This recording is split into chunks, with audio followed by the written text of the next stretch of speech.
Meus queridos e minhas queridas, eu venho mais uma vez partilhar com vocês algo que mexeu comigo.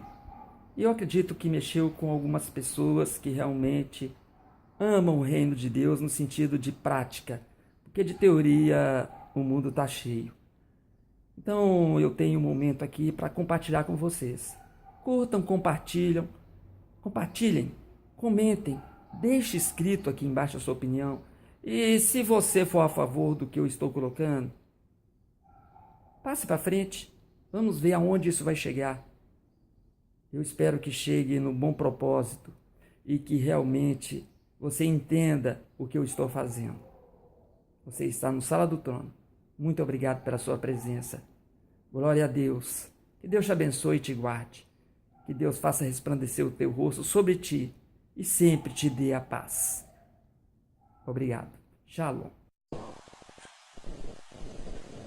O primeiro milagre que Jesus realizou foi num dia de casamento, foi numa festa de casamento. Quando ele transformou a água em vinho. Eu fiquei perguntando, meu Deus, o primeiro milagre que o Senhor faz não é a cura de um enfermo, não é a libertação de um oprimido, não é a salvação de um ser humano. O Senhor transformou água em vinho. E essa água em vinho, o que fez? Alegrou apenas os convidados daquela festa de casamento. Mais nada. Não fez mais nada. Ou fez? Qual foi o benefício que a transformação de água para vinho trouxe para o reino de Deus? Qual foi? Fala, pessoal. Houve algum benefício? Qual foi o benefício? Você não sabe? Aí eu fiquei pensando, meu Deus. Preste atenção. Quem sabe você aprenda, né? Já que você não teve a revelação, eu vou te explicar. Sabe qual foi o benefício? Preste atenção. Vê se aprende aí. Ele não sabe que Deus está à procura de adoradores em espírito e em É verdade. justo Você não sabe que o Deus Senhor está à procura tenha de adoradores transformado em espírito e em água verdade. em Não vinho de sem materialismo. beneficiar qualquer pessoa para o reino de Deus, E em verdade. enquanto Então, é sobre isso que eu quero que você que está me ouvindo entenda. E eu sei que você já entendeu ou está a caminho de entender. Jesus elege o vinho como símbolo do seu sangue. E ele se coloca como a videira verdadeira. Só por aí já dá para começar a entender o simbolismo daquele vinho no casamento.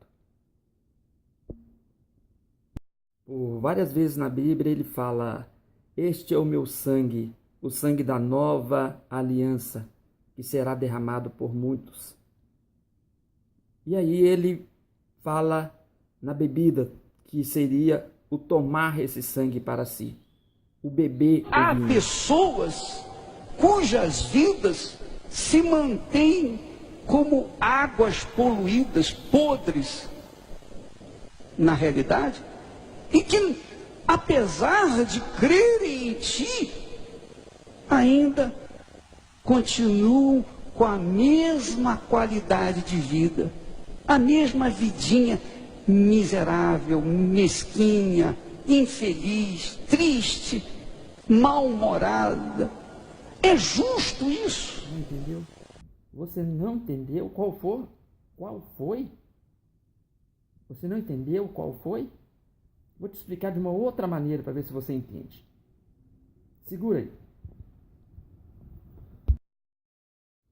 Jesus estava naquele casamento e ele estava ali porque foi convidado. A Bíblia fala que ele foi convidado. Ele estava naquele casamento como poderia ou pode estar no seu. E a presença dele faz com que as situações que representam o vinho seja trabalhado através do poder dele. Aquele vinho representava a honra daquele casamento, a honra daquele esposo, a honra daquele noivo, porque era o princípio judaico que o vinho representa toda uma honraria em relação ao que o homem é para a mulher. Se Jesus estava naquele casamento e ele fez aquele milagre que o noivo nem ficou sabendo, imagine no seu casamento os milagres que ele faz e que você também não fica sabendo. Isso é importante, mesmo que você não saiba que Jesus está fazendo ou esteja fazendo, ele faz, mas ele tem que estar presente no seu casamento como estava naquele casamento. Esse também é um propósito. Estar junto com você, não importa como. E outra coisa, muitos cristãos com Jesus vão ser condenados, vão para o inferno. Muitos cristãos por Jesus vão ser condenados, vão para o inferno. Porque Jesus quer aqueles que estejam nele. O importante é estar em. Se você está em Jesus, o inimigo não te vê, ele vê Jesus. Mas se você estiver com Jesus ou por Jesus, o inimigo vê Jesus e vê você. E você se torna alvo dele. Mas se você estiver em Jesus, o inimigo só verá Jesus, ele não verá você. Esse também é um milagre. É justo que o Senhor tenha transformado água em vinho e não tenha transformado a vida de uma pessoa para uma nova criatura. Não transforma criatura em criatura. Eu não aceito. Se você não sabe, o objetivo de Deus é transformar a criatura em filhos. Por aí você já está errado. O objetivo de Deus é transformar criaturas em filhos. Jesus é o primogênito, o primeiro dos filhos. Aquele que crê em Jesus será a consequência dos novos filhos de Deus. Tudo bem, eu vou te explicar mais uma vez, eu não me canso de explicar. Vou te explicar de novo. A água é uma representação da fonte da vida. E quando ele transforma a água em vinho, ele está querendo falar o seguinte: a água que é a fonte da vida será transformada agora através de uma nova fonte, que é o meu sangue, que será derramado por todos aqueles que o receberem. Então, a fonte de vida agora passa a ser o sangue, porque essa nova aliança é a nova vida que ele está nos oferecendo. Assim como a água gera vida, o sangue dele está gerando uma nova vida, uma nova aliança. E ele diz: aquele que beber do meu sangue não morrerá e terá vida eterna. É uma festa, será uma festa. É um casamento, será um casamento. Eu não aceito essa situação. Não aceita? Bom, se você não aceita, A minha inteligência se nega a aceitar essa situação, mas foi o Senhor quem fez isso. Eu sei que o Senhor fez isso, mas particularmente o meu coração, diante do conhecimento que nós temos da tua palavra, da justiça de Deus, não passa na minha cabeça uma coisa que eu não aceito. É inaceitável que ele tenha transformado água em vinho e não tenha transformado a vida das pessoas que têm crido nele. Sejamos honestos, sim ou não? Concorda comigo? Não concordo. Eu não concordo. Quando o vinho acaba a alegria, acaba a comemoração, acaba a celebração. Quando o sangue acaba a redenção, acaba a glorificação, acaba a salvação, acaba o reino de Deus, acaba a visão espiritual que nos levará à eternidade com o Senhor eterno, Yeshua HaMashiach. Quando o sangue acaba o sacrifício da cruz, acaba a festa do noivo, que veio buscar a sua noiva, que veio levá-la para a eternidade e viver com ela na alegria de um casamento eterno. Quando o sangue acaba a visão do trono de Deus, acaba a visão do reino de Deus, acaba a visão do poder de Deus, da vida de Deus. Sangue é vida. Sangue é vida. Em todo o milagre operado por Yeshua HaMashiach, Jesus o Messias, houve mudança nos elementos que envolviam o milagre. Houve alteração. Então, quando a gente é o milagre em Deus, em Yeshua HaMashiach, nós temos que demonstrar mudança. Se não houver mudança, não houve o milagre. Não basta estar com Jesus. Não basta estar por Jesus. Temos que estar em Jesus. Quando estamos em Jesus, aí a água está se transformando em vinho. Quando estamos em Jesus, o milagre é real, porque é Jesus que aparece, é Jesus que se faz presente, é Jesus que tem toda a honra, toda a glória e todo o poder, e não nós que estamos nele, com ele, não apresenta isso. Por ele não apresenta isso, mas se você está em, ele é que aparece. Se você está em Jesus, Jesus é que aparece. Quando Jesus mencionava, eu sou a videira verdadeira, vós os ramos, meu pai o agricultor, não precisa ter muita lucidez para entender que ele já estava fazendo uma referência a o que seria a história de vida dele baseado naquilo que a videira produz. Já tem toda uma história que está caminhando para a representação do vinho, que é o significado e o demonstrativo do que iria acontecer na cruz no momento de redenção. O sangue de Jesus, que é o simbolismo daquele vinho que seria a nova aliança, a aliança de um casamento. Então, é sobre isso que nós queremos que você entenda. Nós temos uma proposta. Amanhã, às 6 da tarde, nós estaremos falando sobre isso. Amanhã, às 6 da tarde, nós vamos ter a Santa Ceia, primeira Santa Ceia do ano, e nós estaremos fazendo uma proposta. A proposta de transformação de vida. No casamento, o que eu tenho visto e ouvido é que o vinho sempre acaba. Já parou para pensar nos casamentos? O que acontece? A alegria acaba, a comemoração acaba, a intencionalidade do relacionamento acaba. Os casamentos estão acabando porque está faltando o quê? Vinho. Aquele que é o simbolismo da união, que é o simbolismo da festividade, aquele que simboliza a presença um na vida do outro em comemoração. Os casamentos hoje estão falidos porque está faltando vinho. Às vezes, o que existe é só água, mas a transformação não está acontecendo. Não é nada com respeito a eu quero realizar o meu sonho de casamento, eu quero ganhar mais dinheiro, eu quero passar no vestibular, eu quero isso, eu quero... Nada disso. Essa não é a proposta. Isso nós não estaremos focando.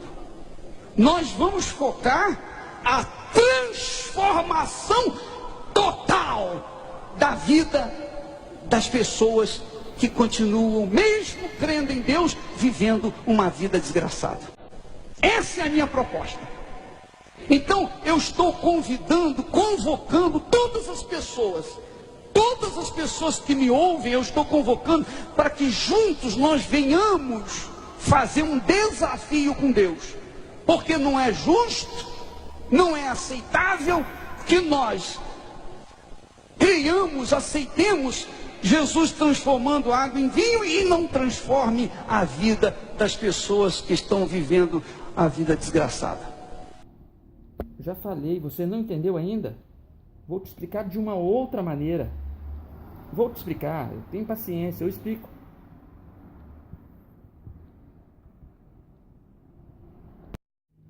Presta atenção em como começa a história. Está escrito assim: 3 dias depois, houve um casamento em Caná da Galileia. Não é muita coincidência esses 3 ser na mesma proporção da ressurreição de Jesus depois de morto, que também foi 3 dias. Ou seja, um casamento relacionado com um outro casamento. Um detalhe impressionante. As festas de casamento em Israel duravam 7 dias e era comum o vinho acabar lá no final dos dias, no final dos 7 dias. São 7 os dias da semana. São 6 as talhas. O 7º dia representa o sábado, o descanso. Se você é abençoado nos 6 dias, nas 6 talhas, o seu 7º dia é um dia de redenção, de glorificação, de comemoração. E você vai descansar tendo paz, tendo a consciência que Deus cuidou de você. Então, esses 7 dias de casamento, ele tem que acontecer todos os dias no seu relacionamento. O casamento, ele é feito todos os dias. Todo dia tem que ter vinho. Todo dia tem que ter festa. Todo dia tem que ter comemoração. Nos 6 dias você comemora. No 7º você agradece. Este é o casamento de Israel. Este é o casamento do judeu. Este é o casamento verdadeiro em Cristo Jesus. Casamos todos os dias e todo dia temos que ter a presença de Cristo dando cor e sabor no nosso relacionamento. Jesus é a videira verdadeira, o noivo, a uva que foi esmagada para que fosse tirado dela o vinho, o suco, a essência. E ele abriu mão de muita coisa. Ele abriu mão de muita coisa para que chegasse a ser vinho. Nos casamentos atuais, as pessoas estão abrindo mão para produzir vinho. Elas estão sendo esmagadas no sentido de que elas estão se transformando para ser e não ter. As igrejas estão buscando é ter e não ser. A maioria das igrejas pregam o ter, sendo que o casamento não é para que você tenha, é para que você seja. Se você casou para ser, você vai ser feliz. Mas se você casou para ter, você não vai ser feliz. Haviam 6 talhas para purificação. 6 é um representativo do humano, dos 6 dias da criação. E não eram qualquer talhas. Eram talhas para purificação. Esse é o grande detalhe também. A água é o princípio da vida. Não é à toa que a Bíblia fala que aquele que não nasce da água e do Espírito não entrará no reino de Deus. Quando é que você nasce da água? Quando você está no útero da sua mãe, você é envolvido pela água amniótica. Essa é a água. Mas não basta ter esse nascimento. Você tem que nascer também em espírito. Muitos nascem da água, do líquido amniótico, e não nascerá no espírito. Essa é a tristeza. Aí está um significado da água, o maior deles, a vida. A vida começa na água e continua no Espírito Santo de Deus representando e representado pelo sangue. O casamento de sangue é uma aliança mais íntima que um casamento poderia oferecer. E nesse casamento de sangue, o que acontece é que os dois se tornam um. Nos filhos, eles também se tornam um. Você se torna um quando você está em concordância com a sua esposa está em concordância com você, e se torna um através dos seus filhos. Cada filho é um pacto de uma aliança do seu sangue com o sangue da sua esposa. Então isso é uma parte do que Deus queria revelar e quis revelar naquele primeiro milagre de Jesus. O casamento de sangue, o casamento com sangue, que é representado pelo vinho, pela uva que vem da videira. É o casamento em que os dois se unirão em propósito comum e que os dois irão ser um no outro e que irão estar em um com o outro na presença do Eterno, formando a aliança de 3 nós que não se arrebenta. O que eu vou falar agora é sério, muito sério, e poucos entenderão, mas eu espero que um dia também você entenda. Se você está com Deus, o seu casamento pode ser um acasalamento e não um casamento. Se você está por Deus, o seu casamento também pode ser um acasalamento e não casamento. Quando nós estamos em Deus, isso sim é um casamento. Todos que estão casados estão em Deus. Quando estamos em Deus, o que aparece é Deus. O que se manifesta é Deus. E todos verão em vocês Deus. Agora, quando estamos com Deus e por Deus, existe uma individualidade que muitas das vezes não deixa aparecer Deus. Então não basta estar com e não basta estar por. Tem que estar em. Se você está em, você está com e está por. Mas se você está com e por, isso não significa que você está em. Aliás, não está em. O casamento onde há o sangue e o sangue é o vinho, você está em. Jesus está presente. Caso contrário, lamento, não é casamento, é acasalamento. Um detalhe impressionante. As festas de casamento em Israel duravam 7 dias e era comum o vinho acabar lá no final dos dias, no final dos 7 dias. São 7 os dias da semana. São 6 as talhas. O 7º dia representa o sábado, o descanso. Se você é abençoado nos 6 dias, nas 6 talhas, o seu 7º dia é um dia de redenção, de glorificação, de comemoração. E você vai descansar tendo paz, tendo a consciência que Deus cuidou de você. Então, esses 7 dias de casamento, ele tem que acontecer todos os dias no seu relacionamento.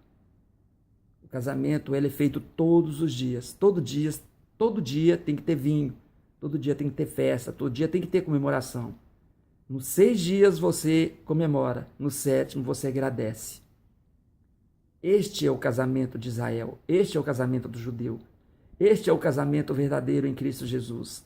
Casamos todos os dias e todo dia temos que ter a presença de Cristo dando cor e sabor no nosso relacionamento.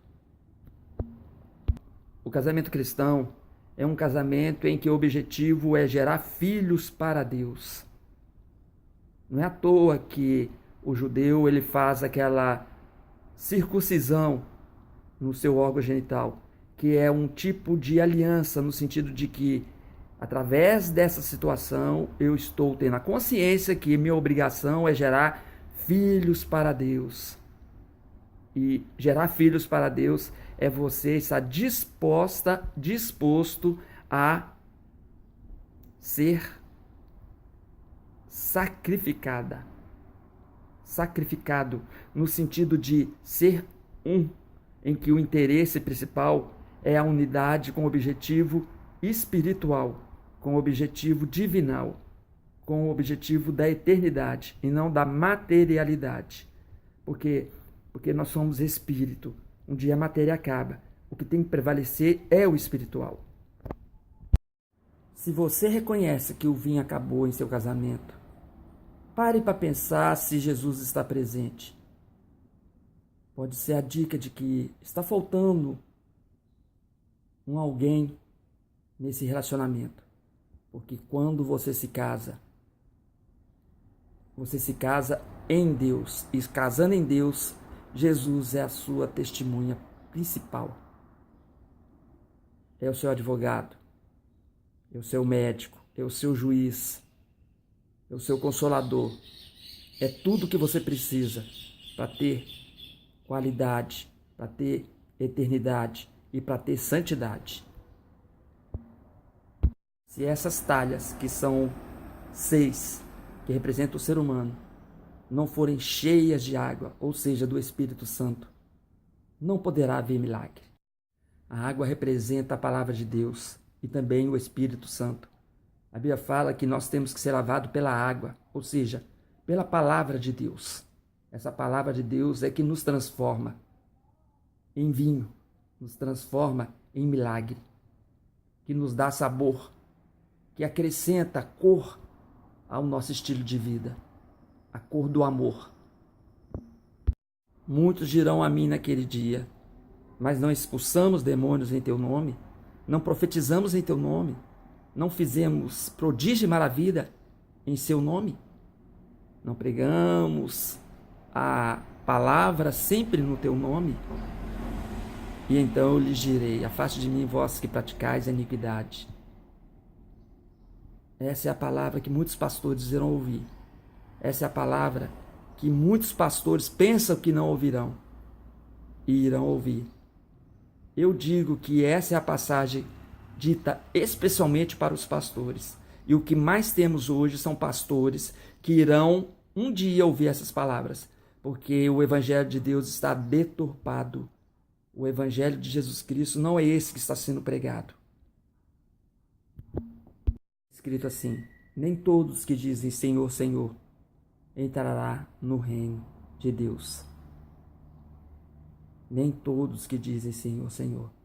A palavra diz que no final dos tempos o amor iria se esfriar. É o que está acontecendo. As igrejas estão crescendo, as pessoas estão ficando bem de vida. Quando eu falo pessoas, são pastores, são obreiros, são aqueles que pregam o evangelho e está sacrificando as ovelhas. Aí dirão naquele dia: mas Senhor, Senhor, não fizemos isso em teu nome, não pregamos o evangelho, não expulsamos demônios, não fizemos prodígio e maravilha em teu nome? E então eu lhes direi: afaste de mim, vós que praticais a iniquidade. Então cuidado, pastores. Vocês estão ganhando o mundo. Vocês estão sendo dono do mundo. Mas vocês não estão pregando o verdadeiro evangelho. Cuidado com essa palavra. Amanhã, Deus fala hoje. Deus fala hoje com você. Entre no seu quarto, procure conversar com Deus e Ele te revelará hoje. Não vai ser amanhã. Hoje mesmo Ele te revela as verdades que você precisa ouvir. Não só sobre esse assunto, mas sobre qualquer assunto que você queira entender e aprender. O Espírito Santo é professor, Ele é consolador, Ele é administrador da vida humana. Confie nele.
Presta atenção em como começa a história.